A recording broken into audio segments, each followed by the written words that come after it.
Gentlemen and ലേഡീസുമാരെ, Marco എന്ന് പറയുന്ന പടം വന്നു.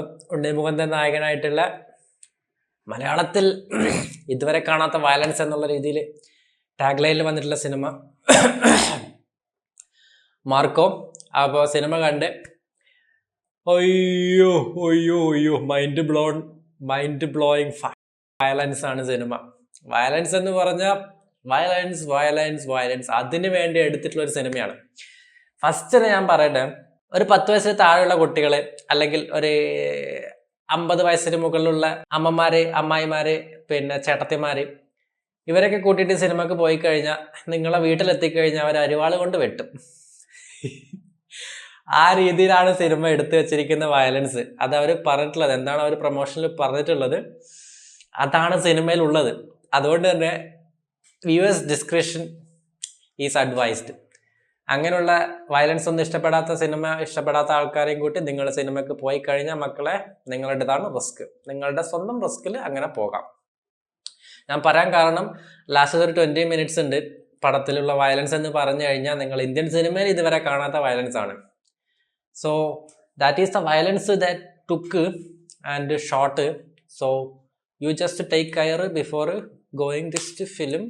അയ്യോ, ഫസ്റ്റ് തന്നെ ഇത് ഇങ്ങനത്തെ ഒരു സാധനം എടുക്കാനുള്ള ഒരു ധൈര്യം ഉണ്ടല്ലോ. മലയാളത്തിൽ നമുക്കറിയാം, മലയാള ഓഡിയൻസ് എന്ന് പറഞ്ഞാൽ ഇങ്ങനെ സിനിമകൾ പുറത്തു നിന്നുള്ള സിനിമയാണെങ്കിൽ നമ്മൾ കൈയടിക്കും, ആർമാദിക്കും, പ്രോത്സാഹിപ്പിക്കും. നമ്മുടെ അടുത്ത് വന്നു കഴിഞ്ഞാൽ അയ്യോ അത് ഹോളിവുഡ് ലെവൽ എത്തിയിട്ടില്ല, ആ ലെവൽ എത്തിയിട്ടില്ല എന്ന് പറഞ്ഞിട്ട് നമ്മൾ മാറ്റി വെക്കും അല്ലെങ്കിൽ കളിയാക്കും. അതാണല്ലോ. അപ്പം അത് ഇങ്ങനത്തെ സമയത്ത് ഇങ്ങനത്തെ ഒരു സാധനം എടുത്തിട്ട് ചെയ്യാന്ന് പറഞ്ഞു കഴിഞ്ഞാൽ ആ ഒരു എഫേർട്ട് ഗംഭീരമാണ്. പ്രൊഡക്ഷൻ ക്വാളിറ്റി ഒയ്യോ. ക്യൂബ്സ് എന്റർടൈൻമെന്റ് എന്ന് പറയുന്നതും ഷരീഫ് മുഹമ്മദ് ആയിരുന്നില്ല പ്രൊഡ്യൂസർ. സിനിമയിൽ നിങ്ങൾ പ്രതീക്ഷിക്കേണ്ടത് വയലൻസ് ആണ്, അതല്ലാതെ വലിയ സംഭവങ്ങളായിട്ടുള്ള ഇമോഷന്, പിന്നെ സ്റ്റോറി, പിന്നെ എന്താണ് ബാക്കിയുള്ള ഈ പഞ്ച് സാധനങ്ങള്, പിന്നെ ക്യാരക്ടർ ഡെപ്ത്ത്, ക്യാരക്ടർ ആർക്ക്, ക്യാരക്ടർ ഡെപ്ത്ത്, അങ്ങനത്തെ ഉള്ള വലിയ സംഭവങ്ങൾ, ഇതൊന്നും പ്രതീക്ഷിച്ചിട്ട് കാര്യമില്ല. സിനിമ എന്ന് പറയുന്നത് ഔട്ട് ആൻഡ് ഔട്ട് വയലൻസ് ആണ്. ആ ഒരു ഡെവിളിഷ് ക്യാരക്ടറാണല്ലോ മാർക്കോ എന്ന് പറയുന്നത്. അതിന് വേണ്ടിയിട്ടുള്ള ഒരു സിനിമയാണ്. അതല്ലാണ്ട് വേറെ ഒന്നും പ്രതീക്ഷിച്ചിട്ട് നിങ്ങൾക്ക് കാര്യമില്ല. ക്ലീഷ ടെംപ്ലേറ്റ് ആണ്, ബാക്കിയുള്ള സ്ഥിരം ഒരു സ്റ്റോറി ലൈനാണ്, അങ്ങനെ സംഭവങ്ങളൊക്കെയാണ്. സ്റ്റോറി എന്ന് പറയുന്നത് ജസ്റ്റ് ഒരു ഫാമിലി ഇമോഷനാണ്, ഒരു റിവെഞ്ച്, ഫാമിലീൻ്റെ ബേസ് ആയിട്ടുള്ള ഒരു സാധനം, അതിൻ്റെ മുകളിലൊരു ഇമോഷൻ എസ്റ്റാബ്ലിഷ് ചെയ്ത് അതിൻ്റെ മുകളിൽ വരുന്ന ഒരു റിവെഞ്ചാണ്. ഫസ്റ്റ് ഹാഫ് സിനിമ ചെറിയൊരു ഇഴച്ചിലുണ്ട്. ഇഴച്ചിലെന്ന് പറഞ്ഞാൽ ആ ഒരു സ്റ്റേജ് സെറ്റ് ചെയ്യാനുള്ളൊരു സമയം എടുക്കുന്നുണ്ട് അവർ. കാരണം ആക്ഷൻ വരുമ്പോൾ അതിന് മുന്നേ ഒരു ഇമോഷൻ വേണം ആ ആക്ഷൻ. അപ്പം അത് സെറ്റ് ചെയ്യാൻ കുറച്ച് സമയം എടുക്കുന്നുണ്ട്. അതിങ്ങനെ ഒന്ന് ഒരു വലിച്ചലുണ്ട് സിനിമക്ക് ഫസ്റ്റില്. നമുക്ക് ആദ്യം നമുക്ക് ഒരു അരമണിക്കൂറൊക്കെ കഴിഞ്ഞപ്പം എന്തോ ഒരു ഇത് വരാത്ത എന്നൊക്കെ രീതിയിലുള്ള സംഭവം വരും. പക്ഷെ സിനിമ കത്തിക്കയറാൻ തുടങ്ങുന്നത് ഇന്റർവെല്ലിന് മുമ്പേ ഒരു ഫൈറ്റ് സീക്വൻസ് വരും. അവിടുന്ന് അങ്ങോട്ടാണ് സിനിമ വാവ് എന്തോന്നിട്ട് എടുത്തു വെച്ചേക്കണത് എന്ന് നമുക്ക് തോന്നുന്ന രീതിയിലുള്ള സാധനം അവിടുന്ന് തൊട്ടാണ് വരുന്നത്. സെക്കൻഡ് ഹാഫ് പിന്നെ ഒന്നും പറയാനില്ല. ഫൈറ്റ് വരുന്നു, അത് വരുന്നു, വെട്ടുന്നു, കുത്തുന്നു, പിന്നെ ലാസ്റ്റ് 20 മിനിറ്റ്സ് ബ്ലഡ് ബാത്ത് എന്നൊക്കെ പറഞ്ഞ ഇതാണ്. ലിറ്ററലി ചോരയിൽ കുളിക്കളി എന്ന് പറഞ്ഞ ഇതാണ് മോനെ.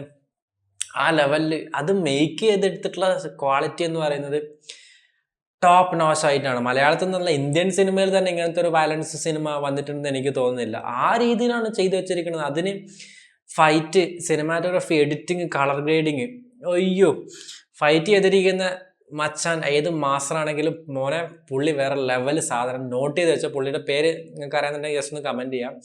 സിനിമാറ്റോഗ്രഫി ചന്ദ്രു സെൽവരാജും, അതുപോലെ തന്നെ പിന്നെ എഡിറ്റിംഗ് ചെയ്തിരിക്കുന്നത് ഷമീർ മുഹമ്മദുമാണ്. അയ്യോ, സെക്കൻഡ് ഹാഫിൽ ഒരു 10 മിനിറ്റ് കഴിഞ്ഞിട്ട് ഒരു ഫൈറ്റ് സീക്വൻസ് വരുന്നുണ്ട്. ഒരു കണ്ടിന്യൂസ് ഷോട്ടാണ്, അതായത് നമ്മൾ സ്റ്റിച്ച് ചെയ്തെടുക്കുന്ന ഷോട്ടാണ്. ഒരു 2.5 മിനിറ്റിൽ നമ്മൾ ഒറ്റ ടേക്കിൽ പോകുന്ന രീതിയിലൊരു സാധനം. അവിടെ ഒരു ക്യാമറ മൂവ്മെന്റും എഡിറ്റിങ്ങും VFX ഒക്കെ ഉണ്ട് മോനെ. എവിടെ ക്യാമറ വെച്ചിരിക്കുന്നത്? എയറിലാ. അത് ഒരു സ്റ്റെയർ കേസിന്റെ അടക്കമുള്ള സാധനമാണ്. ഇത് എവിടെ ക്യാമറ എവിടെ വെച്ചിരിക്കുന്നത്? എന്നിട്ട് എങ്ങനെ ആക്ഷൻ ചെയ്യുന്നത്? എങ്ങനെ അത് കൊറിയോഗ്രാഫി ചെയ്തിരിക്കുന്നത്, ടൈമിങ് ചെയ്തിരിക്കുന്നത്, അതിൽ സൗണ്ട് എഫക്റ്റും സിനിമാറ്റോഗ്രഫി, അവിടുത്തെ എഡിറ്റിംഗ് എന്ന് പറഞ്ഞാൽ അയ്യോ മൈൻഡ് ബ്ലോൺ ആയിപ്പോ. സത്യം പറഞ്ഞാൽ നമ്മള് ഒരു ഓൾഡ് ബോയ് സിനിമ ആ ലെവലിൽ ആ രീതിയിലുള്ള സംഭവമല്ല. പക്ഷെ മലയാളത്തിൽ ഇങ്ങനത്തെ ഒരു സാധനം ആ മേക്കിങ്ങിൽ അവർ എടുത്തിരിക്കുന്ന എഫേർട്ട് അവിടെ തന്നെ കാണുന്നുണ്ട് ആ ഒരു ഫൈറ്റ് സീക്വൻസിൽ. ആ രീതിയിലുള്ള ഒരു ഫൈറ്റ് ഒക്കെയാണ് അവിടെ എടുത്തു വെച്ചേക്കണത്. അയ്യോ, ഉണ്ണി മുകുന്ദൻ മോനെ പുള്ളിക്ക് ഒരു ഹാറ്റ്സ് ഓഫ് കൊടുത്തേ പറ്റൂ. ആ രീതിയിൽ എഫേർട്ട് ഇട്ടിട്ടുണ്ട് ഫൈറ്റ് സീക്വൻസ്. നമ്മൾ പറഞ്ഞ ഫിസിക്കൽ ഫ്ലെക്സിബിലിറ്റി എന്ന് പറഞ്ഞ സാധനമുണ്ട് ഫൈറ്റ് സീക്വൻസിൽ വരുന്ന സമയത്ത്. നമ്മൾ സ്ക്രീൻ പ്രസൻസിൽ നിന്ന് കഴിഞ്ഞാൽ ഫൈറ്റ് ചെയ്യുമ്പോൾ ആ ചെയ്യുന്ന സാധനം നമുക്ക് ഫീൽ ചെയ്യണമല്ലോ. അതിന് ഫിസിക്കൽ ഫ്ലെക്സിബിലിറ്റി എന്ന് പറഞ്ഞ സാധനം അത്യാവശ്യമുള്ളൊരു സാധനമാണ്. അത് മലയാളത്തിലെ പ്രമുഖനായിട്ടുള്ള ഒരുപാട് നടന്മാർക്ക് ഇല്ല എന്നുള്ളത് നമ്മൾ കണ്ടിട്ട് എടുത്ത് ഞാൻ പറയുന്നില്ല. അപ്പൊ അത് പുള്ളിക്ക് ഉണ്ണിമുന്നേ കൃത്യമായിട്ടുണ്ട്. അത് നമുക്ക് ഫീൽ ചെയ്യുന്ന രീതിയിലാണ് പിന്നീട് അങ്ങോട്ടുള്ള ഓരോ ഫൈറ്റ് സീക്വൻസും വന്നിട്ടുള്ളത്. സെക്കൻഡ് ഹാഫിൽ അതാണ് പറഞ്ഞത്, സെക്കൻഡ് ഹാഫാണ് പടം വേർത്ത് ആവുന്നത്. ഫസ്റ്റ് ഹാഫിൽ ആ ഒരു സംഭവം, പിന്നെ പടത്തിന്റെ വിഷ്വലും സിനിമാറ്റോഗ്രഫി മ്യൂസിക്കും, അയ്യോ, കളർ ഗ്രേഡിങ് ഒരു കളർ ടോൺ എന്നൊക്കെ പറഞ്ഞാൽ നമ്മളെ ഒരു KGF ലെവലിൽ കുറച്ച് ഡീസാച്ചുറേറ്റ് ആയിട്ട് ഹൈ കോൺട്രാസ്റ്റിൽ വരുന്ന കളേഴ്സാണ്. അതായത് ആ ഒരു ഡാർക്ക് ടോണാണ് സിനിമയുടെ കാണിക്കുന്നത്. ആ ഒരു സംഭവത്തിന്റെ ബേസ് ആയിട്ടുള്ള സാധനം. അപ്പൊ അതൊക്കെ പക്ക സാധനം. അതുപോലെയാണ് വിഷ്വൽസ്, സിനിമയുടെ വിഷ്വൽസ്. ഫസ്റ്റ് ഓപ്പണിംഗ് സീനിൽ ആ ഒരു പാട്ടിന് ഒരു ഗ്രാഫിക്സ് ഉണ്ട്. വാവ്, കിട്ടില്ല സാധനം. ആ ഒരു ഓപ്പണിംഗ് സീക്വൻസ് തന്നെ ആ ഒരു ഗ്രാഫിക്സിന്റെ സാധനമുണ്ട്. ആ ലെവലിൽ ആ ഒരു എങ്ങനെയാണ് സംഭവം വരുന്നുള്ളത് ആ ഒരു ഗ്രാഫിക്സ് വഴിയാണ് കാണിക്കുന്നത്. അതിന്റെ കൂടെ കുറച്ച് ഫോട്ടോസൊക്കെ വെച്ചിട്ട് സാധനം അവിടെ തന്നെ ഉണ്ട്. പടത്തിന്റെ മേക്കിംഗ് ക്വാളിറ്റി എന്താണെന്നുള്ളത് കാണിക്കുന്നത് അവിടെ തന്നെയാണ്. ലാസ്റ്റത്തെ ഒരു 20 minutes ആണ് ഞാൻ പിന്നെ പറഞ്ഞിട്ടുള്ളത്. ആ സിനിമയുടെ എന്താണ് ഒരു ലെവൽ നമ്മൾ മനസ്സിലാക്കുന്ന അവിടെയാണ്. ഇതിനപ്പുറം ഇനി ചെയ്യാനില്ല മലയാള സിനിമയിൽ എന്ന് എനിക്ക് പറയാൻ പറ്റും, കറക്റ്റായിട്ട് പറയാൻ പറ്റും. ആ രീതിയിൽ ഒരുപാട് റെഫറൻസ് ഉണ്ട്. ഞാൻ സ്പോയിലർ ആവുന്നുള്ളത് പറയുന്നില്ല. ഹോളിവുഡ് സിനിമകളുടെ സംഭവങ്ങളൊക്കെ ഉണ്ട്, അതെന്താന്ന് പറയുന്നില്ല. ഫേമസ് ആയിട്ടുള്ള സാധനങ്ങളൊക്കെ അതൊക്കെ ആ ഒരു സീനിലുണ്ട്. അതായത് ഒരു ചോരക്കളി എന്ന് പറഞ്ഞുണ്ടല്ലോ നമ്മള്, ഇതാണ് ചോരക്കളിയുടെ അയ്യോ ഒന്നും പറയാനില്ല. ഇത് കാണാൻ വേണ്ടി നിങ്ങൾക്ക് പോകാം. ഞാൻ പറഞ്ഞ ഇത്തരത്തിലുള്ള വയലൻസ് സിനിമകളൊക്കെ ഇഷ്ടപ്പെടുന്നതിനാണെങ്കിൽ സിനിമക്ക് പോവാം, വേർത്തായിരിക്കും. അതല്ലാതെ വലിയ ചക്കയുണ്ട് മാങ്ങയുണ്ട് തേങ്ങയുണ്ട് എന്നൊക്കെ പ്രതീക്ഷിച്ച് പോയി കഴിഞ്ഞാൽ വേറെ ഒന്നല്ല. ഇങ്ങനത്തെ ഒരു ഇതാണ്, വയലൻസിന് വേണ്ടിയിട്ടുള്ള ഒരു സിനിമയാണ്. പിന്നെ വില്ലന്റെ കേസ് പറയുന്നുണ്ടെങ്കിൽ ജഗദീഷും അതുപോലെ ബാക്കിയുള്ള ടീംസാണ് മെയിൻ ആയിട്ടുള്ള വില്ലൻ എന്ന് പറയുന്നത്. പിന്നെ സിദ്ദിഖിൻ്റെത് മിഖായിൽ അതേ ക്യാരക്ടർ തന്നെയാണ്, ജോർജ് എന്ന് പറഞ്ഞിട്ടുള്ള ആ സംഭവം തന്നെയാണ്. അപ്പൊ ജഗദീഷിന്റെ ഒരു ക്യാരക്ടർ പുള്ളി ചെയ്തത് കിട്ടുവാണ്, അതിന് കിട്ടിയിട്ടുള്ള സാധനം പുള്ളി നന്നായിട്ട് ചെയ്തു. പക്ഷെ ആ ഒരു ക്യാരക്ടർ എനിക്ക് തോന്നുന്നു ഭയങ്കര ഹെവി ആയിട്ടുള്ള ക്യാരക്ടറാണ്, ഭയങ്കര വെയിറ്റേജ് ഉള്ള ഒരു ക്യാരക്ടറാണ്. അപ്പൊ അത് പുള്ളിക്ക് കാണുമ്പോൾ നമുക്കൊരു സോഫ്റ്റ് ഫീൽ തോന്നുന്നു ജഗദീഷിനെ കാണുമ്പോൾ. അപ്പോൾ ഒരുപാട് സാധനങ്ങൾ ചെയ്തിട്ടുണ്ട് പുള്ളി, അതൊന്നും ഞാൻ പറയുന്നില്ല. ആ രീതിയിലുള്ള സംഭവങ്ങളൊക്കെ ഉണ്ട്.